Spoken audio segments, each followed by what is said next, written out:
सतत नकारात्मक घडामोडींना सामोरे जाणाऱ्या काँग्रेसला अखेर चंद्रपूर महानगरपालिकेत दिलासा मिळाला आहे. भाजप नेतृत्वातील अनियोजन आणि अंतर्गत वादामुळे महिला व बाल कल्याण सभापती उपसभापती पदांसह 3 पैकी 2 झोन सभापती पदे काँग्रेसच्या वाट्याला आली आहेत. महानगरपालिकेत स्पष्ट बहुमत असूनही भाजपला संघटनात्मक गोंधळ आणि गटबाजीचा मोठा फटका बसला. विशेषतः भाजप नेते सुधीर मुनगंटीवार आणि किशोर जोरगीवार गटातील वादामुळे नगरसेवकांमध्ये संभ्रम निर्माण झाला. याचा थेट परिणाम निवडणुकीवर झाला. झोन क्रमांक 2 मध्ये भाजप उमेदवार ज्योती जीवणे यांनी अचानक उमेदवारी अर्ज मागे घेतल्याने काँग्रेसच्या वैशाली चंदनखेडे यांचा बिनविरोध विजय झाला. त्याचप्रमाणे झोन क्रमांक 3 मध्ये भाजपचे उमेदवार जितेश कुळमेथे यांनी अर्ज मागे घेतल्यामुळे काँग्रेसचे रामनरेश यादव विजयी झाले. दरम्यान झोन क्रमांक 1 मध्ये मात्र भाजपने आपली बाजू सांभाळत नगरसेवक रवी लोणकर यांना विजयी करण्यात यश मिळवले.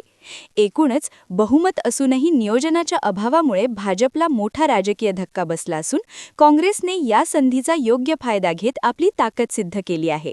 पालिका में आज 5 चुनाव हुए हैं. महिला बाल कल्याण समिति उपसभापति जोन क्रमांक 1 और 2, 3 के चुनाव में जोन क्रमांक 2 में वैशाली चंदनखेड़े का कांग्रेस भारतीय राष्ट्रीय कांग्रेस से विजय हो गया है और जोन क्रमांक 3 में भारतीय राष्ट्रीय कांग्रेस की तरफ से रामनरेश यादव उनका विजय हो गया है.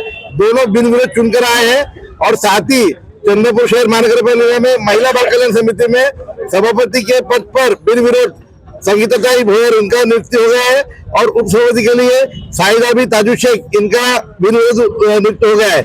महाराष्ट्र के हमारे नेते प्रदेश अध्यक्ष सपकर साहब इनके आदेशानुसार और महाराष्ट्र के नेते विजय वडेट्टीवार इनके नेतृत्व में और चंद्रपुर के खासदार प्रतिभा जानकर इनके मार्गदर्शन में कांग्रेस के सभी नगरसेवक मित्र पक्ष के युति में बिनविरोध चारों जगह हम चुनकर आए हैं. कांग्रेस का यहाँ पर झंडा पूरा फड़का है. यहाँ पर पूरे विधानसभा पूरे बंगाली कैंप जोन में, संजय गांधी मार्केट के जोन में, सिटी के जोन में, दोनों जोन में कांग्रेस का झंडा फड़का है और खुशी का माहौल कांग्रेस में हो गया है. चंद्रपुर शहर में वापस घेतलेला आहे, काय कारण आहे?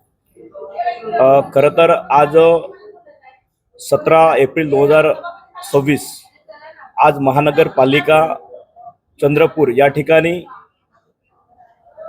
झोन क्रमांक 1, 2, 3 आणि महिला व बाल कल्याण समिती सभापती आणि उपसभापती म्हणजे एकंदरीत जवळपास 5 पदांची आज निवडणूक होती. प्रदेशाकडनं जो पत्र आला त्या पत्रामध्ये केवळ आणि केवळ फक्त 2 लोकांचा उल्लेख होता, जे की त्या ठिकाणी 5 लोकांची निवडणूक असताना 5 लोकांची नाव येणे अपेक्षित होतं. त्याच्यामुळे आम्ही आमचा जो टाईम दिला होता महानगरपालिका प्रशासनाच्या मार्फतीने तो दुपारी 1चा होता. 1 वाजतापर्यंत आपण वाट बघितली, मात्र प्रदेशाकडून कुठल्याही अधिकृत सूचना नसल्यामुळे आमच्या नावाचा उल्लेख किंवा नामनिर्देश नसल्यामुळे आम्ही त्या ठिकाणी हम स्वतः विड्रॉल केला. क्या हुआ बहू? माँ, पाइल्स की बहुत तकलीफ हो रही है. तो तुम गुदरोग सर्जन के पास क्यों नहीं गई?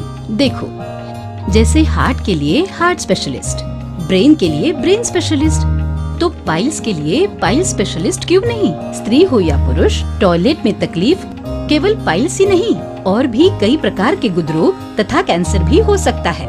इसीलिए इसकी प्रत्यक्ष जांच जरूरी है. ठीक है माँ, पर जांच के लिए हम जाएंगे कहाँ? वही काले आयुर्वेदिक पाइल्स हॉस्पिटल में. लेकिन माँ, प्रेगनेंसी में पाइल्स की दवाइयाँ?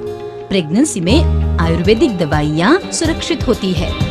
जनहित में जारी. काले आयुर्वेदिक पाइल्स हॉस्पिटल, औषधि चिकित्सा तथा सर्जरी ट्रीटमेंट उपलब्ध. हमारा पता उमरेड रोड, दिघौरी बस स्टॉप के पास, नागपुर. अधिक जानकारी के लिए वेबसाइट पर जाएं kalepileshhospital.com.